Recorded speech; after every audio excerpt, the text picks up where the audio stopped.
वकील साहब, अमित शाह जो गृह मंत्री हैं, देश के बड़े ओहदे पर हैं और गुजरात के व्यापारी वर्ग से हैं।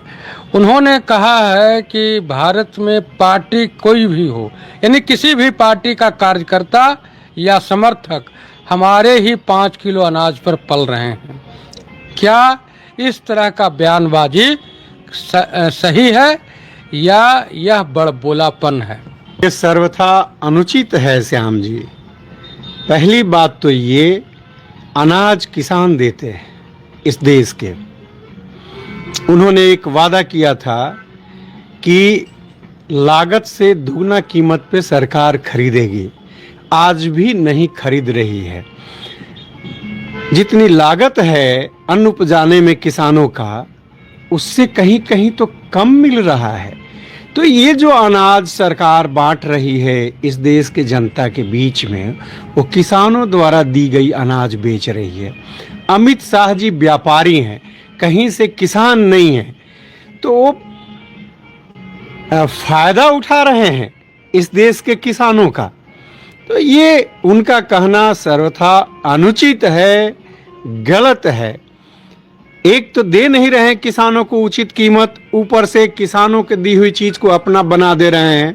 किसान इस देश के लेते हैं नहीं बल्कि देते हैं, और यही काम अभी किसान इस देश के कर रहे हैं। एकदम सरासर गलत है और उनको इसके लिए माफी मांगनी चाहिए। ये तो किसानों का शोषण कर रहे हैं। ये जो सरकार में बैठे हुए लोग हैं, गृह मंत्री हों, प्रधानमंत्री हैं, चाहे जो भी हों, इतने किसान आत्महत्या कर लिए कर्ज में डूबे होने के कारण।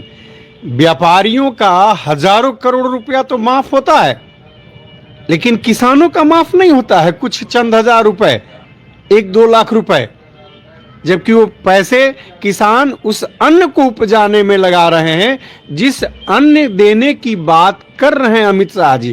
तो ये अन्न अमित शाह जी और ये भारत की सरकार नहीं दे रही है, बल्कि भारत के किसान अपने बंधु बांधव को, जिनके पास अन्न की कमी है, उनको दे रहे हैं। ये क्रेडिट तो इस देश के किसानों को जाना चाहिए, जो सारे कमी के बावजूद अपनी पेट काट करके भी लेकिन अपने बंधु बांधवों के लिए ये अन्न दे रहे हैं। उचित चूंकि कीमत नहीं दे रही है सरकार, ले रही है किसानों से ही ले रही है, तो समझिए एक तरह से सब्सिडी तो सरकार को दे रही है इस देश की किसान।